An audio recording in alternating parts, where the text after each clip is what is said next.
वन्देऽहं श्रीगुरु श्रीयुतपदकमलं श्रीगुरून् वैष्णवांश श्रीरूपं साग्रजातं सहगण रघुनाथान्वितं तं सजीवं साद्वैतं सावधूतं परिजनसहितं कृष्णचैतन्यदेवं श्रीराधाकृष्णपादान् सहगण ललिता श्रीविशाखान्वितंश्च नमो विष्णुपादाय भगवते प्रियात्मने भक्तिकेवलपृष्ठाय गुरुवर्गनुगामिने भक्ति सुंदर सन्यासी नामिने भक्ति रूपिणे गौड़ीय शास्त्र गौरांग ख्याति प्रकाश कीर्तय धारावाहिक गौर कथाय नवद्वीपे ईश्वरपुरीर आविर्भाव।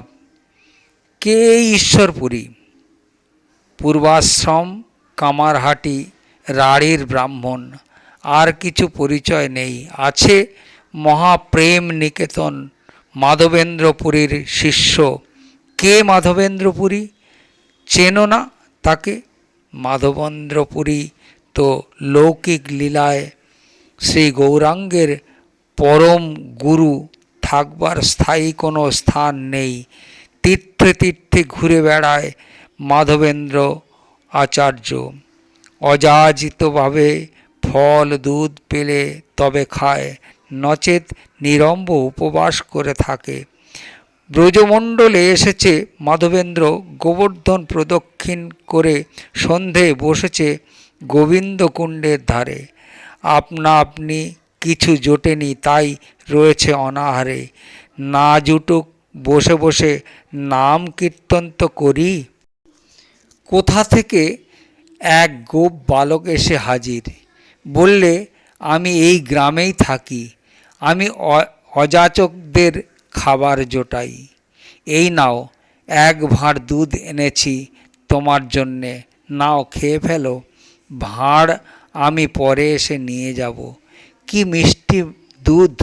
মাধবেন্দ্র খেয়ে নিল এক চুমুকে। ফিরে এসে ভাঁড় নিয়ে যাবে বালক, তারই প্রতীক্ষায় বসে রইল। কীর্তন করতে লাগলো, কিন্তু কই বালকের আর দেখা নেই তো। শেষ রাতে স্বপ্ন দেখল মাধবেন্দ্রপুরী এসেছে সেই বালক মাধবেন্দ্রের হাত ধরে তাকে নিয়ে এসেছে এক কুঞ্জে। বলছে, আমি কে জানো? কে? মধুর হেসে বালক বললে, আমি গোবর্ধনের অধিপতি, আমি গোপাল। তুমি গোপাল? তন্ময় হয়ে তাকিয়ে রইল মাধবেন্দ্র। জানো, আমার সেবক ম্লেচ্ছের ভয়ে আমাকে এই কুঞ্জে লুকিয়ে রেখে চলে গিয়েছে, আর ফিরে আসেনি। আমার ভারী কষ্ট হচ্ছে এখানে। কষ্ট? কিসের কষ্ট? একা থাকার কষ্ট, রোদ বৃষ্টি শীত দাবানলের কষ্ট। আমি কি করতে পারি? তুমিই তো পারো। তোমার জন্যেই তো আমি বসে আছি। তুমি আমাকে এই কুঞ্জ থেকে মুক্ত করো, সেবা প্রতিষ্ঠা করো আমার। ঘুম ভাঙল, ব্রজবাসীদের ডাকলো মাধবেন্দ্রপুরী। তাদের নিয়ে আতিপাতি খুঁজতে বেরোল। অনেক সন্ধানের পর দেখা গেল গোপালের। আর কথা নেই, গোবর্ধনের ওপর বসিয়ে তার সেবা প্রতিষ্ঠা করল। কিছুদিন পরে স্বপ্নে আবার দেখা দিল গোপাল। মাধবেন্দ্রকে বললে, তুমি আমার অঙ্গের তাপ দূর করার জন্যে অনেক সেবা করেছ, কিন্তু জানো এখনও আমি শীতল হইনি। কিসে শীতল হবে বলো? মলয়জ চন্দন লেপন করলে বুঝি শীতল হই। আনবে সে চন্দন? সে চন্দন কোথায়? নীলাচলে। তক্ষুনি যাত্রা করল মাধবেন্দ্রপুরী। প্রথমে এলো শান্তিপুর অদ্বৈতের ঘরে। পুরী গোস্বামীর প্রেমাবেশ দেখে অদ্বৈতের আনন্দ আর ধরে না। বললে, আমাকে দীক্ষা দিয়ে যাও। অদ্বৈতকে দীক্ষা দিয়ে মাধবেন্দ্র যাত্রা করল দক্ষিণে। এলো রেমুনায়, বালেশ্বরের এক গ্রামে। রেমুনায় গোপীনাথকে দর্শন করল। কি কি তার ভোগ লাগে জানতে চাইল সবিস্তারে। তেমনি ভোগ লাগাবো গোপালের জন্য। জানতে পেল সন্ধ্যায় যে ভোগ দেয়া হয় গোপীনাথকে, তার নাম অমৃতকেলি। সে আবার কি জিনিস? সে এক অপূর্ব ক্ষীর, গোপীনাথের ক্ষীর বলেই সবাই জানে। দ্বাদশ পাত্রে তার নিবেদন করা হয়। আহা, তেমন একটু ক্ষীর যদি পেতাম, অযাচিত দেখতাম খেয়ে কেমন তার স্বাদ গন্ধ। যদি ভালো হতো অমনি করে রেঁধে খাওয়াতাম আমার গোপালকে। ছি ছি ছি, আমি না অযাচক বৃত্তি গ্রহণ করেছি, তবে আমার মনে ক্ষীর খাওয়ার বাসনা কেন? নিজেকে ধিক্কার দিতে লাগলো। কাউকে কিছু না বলে মন্দির প্রাঙ্গণ ছেড়ে চলে গেল অন্য মনে। গ্রামের শূন্য হাটে বসে কীর্তন করতে লাগলো। এদিকে পূজারী গোপীনাথের শয়ন দিয়ে ঘরে গিয়ে ঘুমিয়েছে। স্বপ্ন দেখল গোপীনাথ বলছে, ওঠো ওঠো, দরজা খোলো, আমার ভক্ত মাধবেন্দ্রের জন্যে এক ভাঁড় ক্ষীর লুকিয়ে রেখেছি, যাও তাকে দিয়ে এসো। সে শূন্য হাটে বসে আছে একা। পূজারী দেখল কোথায় ক্ষীর, গিয়ে মন্দিরের দ্বার খুলল। কি আশ্চর্য! গোপীনাথের বস্ত্রাঞ্চলের নিচে ক্ষীর ভাণ্ড। ক্ষীরের ভাঁড় নিয়ে ছুটল পূজারী। কিন্তু কে মাধবেন্দ্র? এত রাতে কোথায় কোন তল্লাটে লুকিয়ে আছে? হাটে ঢুকে ডাকতে লাগলো চেঁচিয়ে, কে মাধবপুরী, কে মাধবপুরী, কোথায় আছো? বেরিয়ে এসো শিগগির, তোমার জন্য গোপীনাথ ক্ষীর চুরি করেছেন, আর চুরি করে পাঠিয়ে দিয়েছেন আমার হাতে। সাড়া দাও। নেই শব্দ ও নেই কোথায় মাধবেন্দ্র। গোপীনাথের স্বপ্ন কি তবে মিথ্যে? বিহ্বলের মতো বেরিয়ে এলো মাধব। এই যে আমি, কোথায় আমার গোপালের ভোগ? প্রেমাশ্রু বিগলিত নেত্রেও মাধবকে দেখে পূজারী বিমুগ্ধ হয়ে গেল। প্রণাম করল দণ্ডবৎ হয়ে। এমনিটি না হলে কি গোপীনাথ নিজে চোর সাজেন, চুরি করেন ভক্তের জন্য, ভক্ত পরবশ হন? মাধবের হাতে ক্ষীর ভাণ্ড তুলে দিয়ে চলে গেল পূজারী। মাধব সেই ক্ষীর প্রসাদ গ্রহণ করল, সর্বাঙ্গ অমৃতায়িত হয়ে উঠল। ভাণ্ডটা ভাঙল টুকরো টুকরো করে। টুকরোগুলো বেঁধে নিল বহির্বাসে। ইচ্ছে এক এক টুকরো খাবে প্রত্যহ, কিন্তু ভয় হলো রাত ভোর হলেই ভিড় জমবে, হাটে দিকে দিকে সুখ্যাতি কীর্তন শুরু হবে।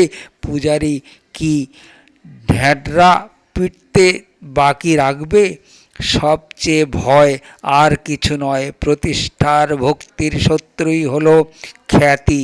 সুতরাং এ স্থান ত্যাগ করা কেউ যেন তোমার না যন্ত্রণা বাড়ায়। রাত্রি প্রভাত হবার আগেই মাধবেন্দ্র রেমুন ত্যাগ করল। কিন্তু যে প্রতিষ্ঠা চায় না, প্রতিষ্ঠা যে তারই অনুগামিনী। অন্তত গোপীনাথের তো প্রতিষ্ঠা হলো, তার নাম হলো ক্ষীরচোরা গোপীনাথ। মাধবেন্দ্র নীলাচলে এলো। প্রেম বিহ্বল হয়ে দর্শন করল জগন্নাথ। পালাবে কোথায়? গোপালের জন্য চন্দন নিয়ে যাবে না? চন্দনই তো এখন তোমার বন্ধন হয়ে দাঁড়ালো। উপায় কি? নিজে ঠান্ডা না হই গোপাল তো ঠান্ডা হোক। জগন্নাথের সেবকদের বলল স্বপ্ন বৃত্তান্ত। তারা রাজার লোকেদের গিয়ে ধরল। রাজপুরুষদের অনুকূল্যে জোগাড় হলো 1 মণ চন্দন আর 20 তোলা কর্পূর। বহন করে নিয়ে যাবে কে? রাজপুরুষরাই 2 জন বাহক দিয়ে দিল। চন্দন আর কর্পূর নিয়ে মাধবেন্দ্র ফিরে এলো রেমুনায়। যাবার আগে আর একবার দেখে যাই গোপীনাথকে। রাত্রে আবার স্বপ্ন দেখল মাধব। দেখল গোপাল এসেছে, মুখে মদির মধুর হাসি। বলছে, মাধব, তোমার প্রেম চন্দন কত গাঢ় তা পরীক্ষা করবার জন্যে তোমাকে বৃক্ষচন্দন আনতে বলেছিলাম। এ বৃক্ষচন্দন আর তোমাকে বয়ে নিয়ে যেতে হবে না। তুমি এ চন্দন গোপীনাথের অঙ্গেই লেপন করো, তাতেই আমার তাপ ক্ষয় হবে। গোপীনাথকে মাখালেই তুমি শীতল হবে। হব গোপীনাথের আর আমার একই অঙ্গ। পূজারীকে ডাকলো মাধবেন্দ্র, শোনালো গোপালের প্রত্যাদেশ। দুজনে চন্দন ঘষতে বসে গেল, আর দুজন লাগলো গায়ে মাখাতে। প্রত্যহ চলল এমন ঘর্ষণ ব্রহ্মক্ষণ, যতদিনে না চন্দন শেষ হলো। মাধবেন্দ্র থেকে গেল রেমুনায়। যখন দেহ রাখছে মাধবেন্দ্র এই বলে কাঁদছে, পেলাম না, পেলাম না, কৃষ্ণ পেলাম না, মথুরা পেলাম না, কিছুই পেলাম না। হে দীন দয়ার্দ্র, হে করুণা কেতন, আলোক কাতের হয়ে ঘুরে বেড়াচ্ছি পথে পথে। কবে তোমার দর্শন পাব? আর যতদিন তুমি থাকবে অদর্শনে কি করব আমি? কোথায় যাব বলো? কেমন করে আমার দিন কাটবে?